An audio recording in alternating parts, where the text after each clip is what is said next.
Hey, good day. Thank you for joining me again. I'm Adam Dean, writer of An Attempt to Understand on Substack, and I hope you're having a great day today. Oh, I'm having a pretty nice morning so far. The sun is out, so I can't be complaining too much. So, today I wanted to speak primarily around, I suppose, hustle content would be the best phrase for it. That is what the piece on the Substack is about for this week. So, obviously, like I've said before, head over there. And it is quite a personal read, to be perfectly honest, this time. I didn't really intend for it to go in this direction. I just kind of set off wanting to speak about that. I'm finally obviously putting some stuff out there in terms of content, putting some writing stuff on Substack, and I'm feeling really positive for doing that. I've been watching content for years about creating and making money and all of that business. And I really fell down the initial rabbit holes of, I would say, the top hustle-y creators from back in the day, like Gary Vee and Grant Cardone, and even in the UK, Samuel Leeds, who's like a property scammer, essentially. But anyway, it's really just recently that I've fully acknowledged that what was essentially an obsession, an unhealthy obsession with that style of content, and I've just been thinking about kind of the cycles that it would put me in. Because obviously you watch, why do you watch that content in the first place? You watch it because it's motivating. You're like, wow, this person has been able to achieve X thing, earn, whatever reward it is that you like, whether it's the lifestyle of a bunch of money or whether it's the freedom aspect of not having to rely upon a job system or something like that. And really, I would just go through this line of I would be motivated and I would feel positive and I'd be like, yeah, let's kick ass. But then I wouldn't take any action, like the part of my brain that was the wee voice that said, hey, we should be doing stuff, we should earn, would kind of be satisfied with me just gorging on that content for a little while. If I just would binge Gary Vee's little instructional things or him going to, what he used to do, he used to go to like yard sales in America and like hustle some mum over like a Pikachu plush, and he's like, nah, $8, I'll give you three. Because he's just such a twit. But yeah, in reality though, I really just fell into a cycle where I would watch it, I would get motivated, I wouldn't take any action because the part of my brain would kind of be scratched by watching the content in the first place. And then I would really just feel guilt. After not doing anything, I would just feel a lot of guilt, to be honest. And that really just continued with me and just meant to me wasting time. I just kind of kept putting this mental burden on myself, excuse me. And to be honest, I feel it's actually quite similar to the guest star of this episode, which is Janice Soprano. I'll go over it fully afterwards, but really I feel that both Janice and I had toxic things presented in our lives and still chose to continue taking in those toxic things, even though we knew it wasn't the best thing for us. So let's throw over to our girl Janice here and we'll watch the clip. Actual physical sensations of anger. He saw red. But what if? She's right. Why is he in here? Why isn't his roommate in therapy for selfishness issues? There are always going to be things out there that are irritating and annoying and out of our control.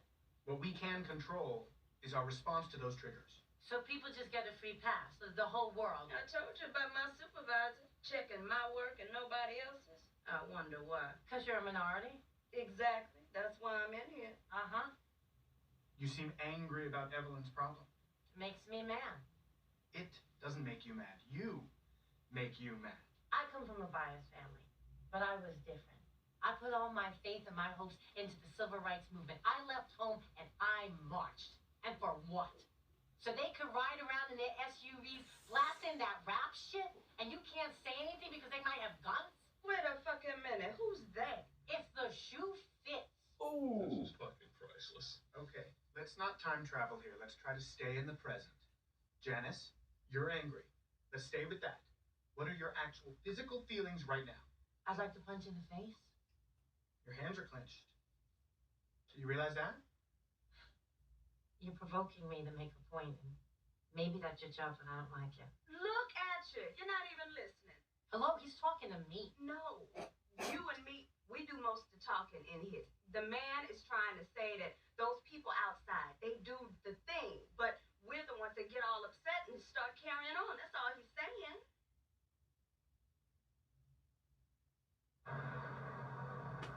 I think. Love The Sopranos so much.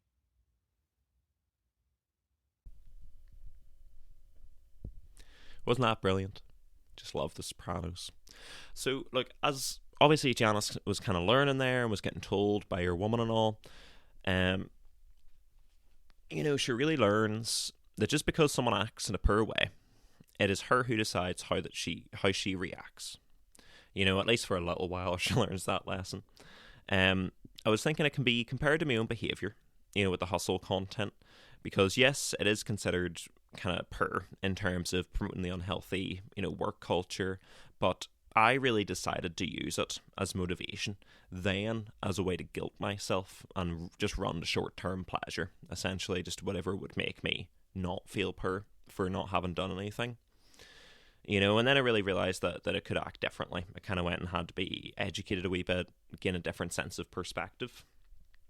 Because after a while, when I hadn't just mastered a skill, I made a bunch of money. I watched the Social Network again, like years ago at 15 or whatever, and just thought, that seems to be the move. Just get some programming in, earn a bunch of money, done. And that, very much like Gary Vee and Grant Cardone and all that crap, satisfied that part of my brain, and programming and stuff was an easy answer as well. Like if a teacher or a careers person or a family member was like, oh, well, what are you doing, I could just say, oh, I'm going to do like tech stuff, like programming or whatever, and that was like a good answer. That was like satisfactory. They're always like, oh, well, there's always jobs in IT and blah blah blah, and I just never had the actual interest or passion to really get in and do it. Like, I tried to start a couple times and I was given a resource and stuff, but I just never really, took off with it and got obsessed in the way you would obviously need to be to get those skills. And because I didn't earn a bunch of money off of programming or anything like that, I ended up being 19, needing to move out because I was with my partner at the time and we were both done with living at the constraints of being with our family. And I was like, look, I got to get a job. All of a sudden I was really hit with this reality check, and so I went and just got a call center job, and then I got extremely depressed. I started working in the call center and it was good. I was earning money, I was able to pay the bills and stuff, but it was also extremely, just my mental health was so low, because I was talking to the public every day, and the public is really just give or take, win or lose. You could go 2 hours and feel pretty okay because you're just doing your job, and then you get one person who just sours all of that, So that was really tough for a long time, and I ended up needing therapy and stuff, and I was lucky enough to have a good support system, that my mum was very forward with pushing me to go to the doctors and signing me up for help and stuff like that.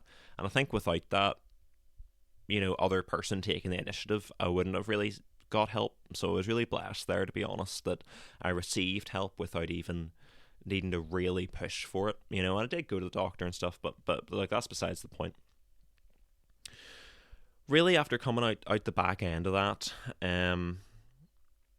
I learned, I went to therapy and I learned to have an addictive personality, which was certainly a good thing to learn at a young age before I fell down any more scams, because I never paid for any of those people. I never went to Samuel Leeds runs workshops around the UK, and he uses, and it goes more into this in the article if you fancy reading more, but he uses predatory tactics of creating fake scarcity, around the places. So he'll give a big talk in a hall and say, look, X amount of people's lives have been transformed by property, specifically by me in my process.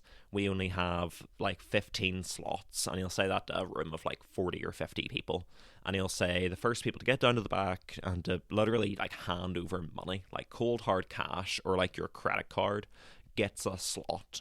And it creates this fake impression that he's selling something that's going away, which he's really not. He's just incorporating you into like an MLM scheme,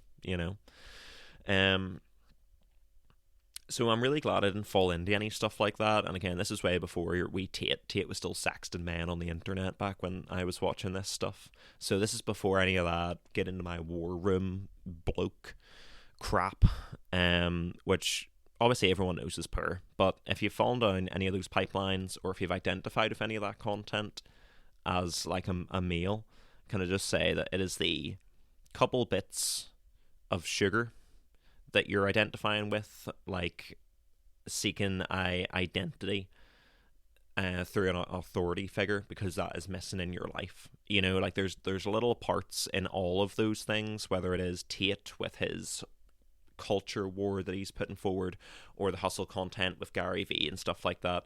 Usually all of them sprinkle a little bit of truth or like good advice about empathy or business practice or something like that into it, as like little hooks, and then they put the rest of either their ideology or their motivations onto you to take money.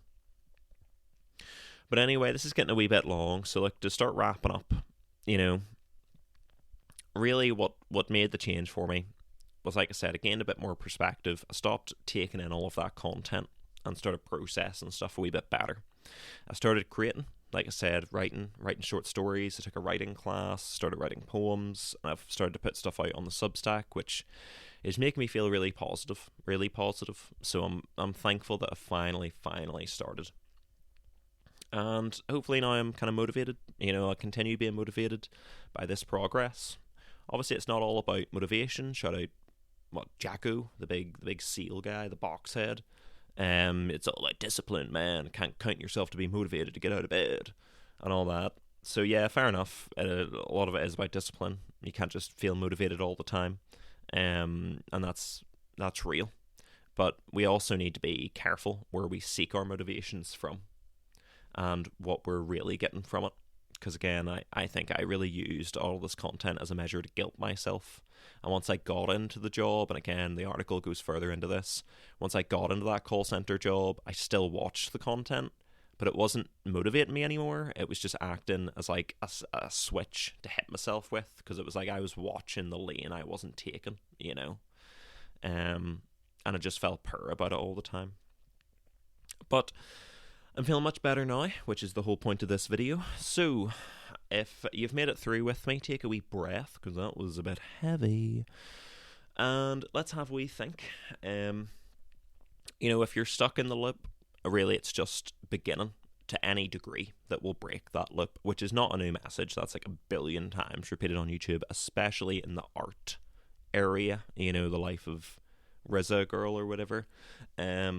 So yeah, look, ask yourself if there is a direction that you've been having a call to go in. Maybe it is businessy related, like the creators I talked about. Maybe it's more like what I'm doing, or it's artistic. It's trying to express yourself or whatever in some way. Or maybe it's a combination of both, or something that doesn't look at all like either.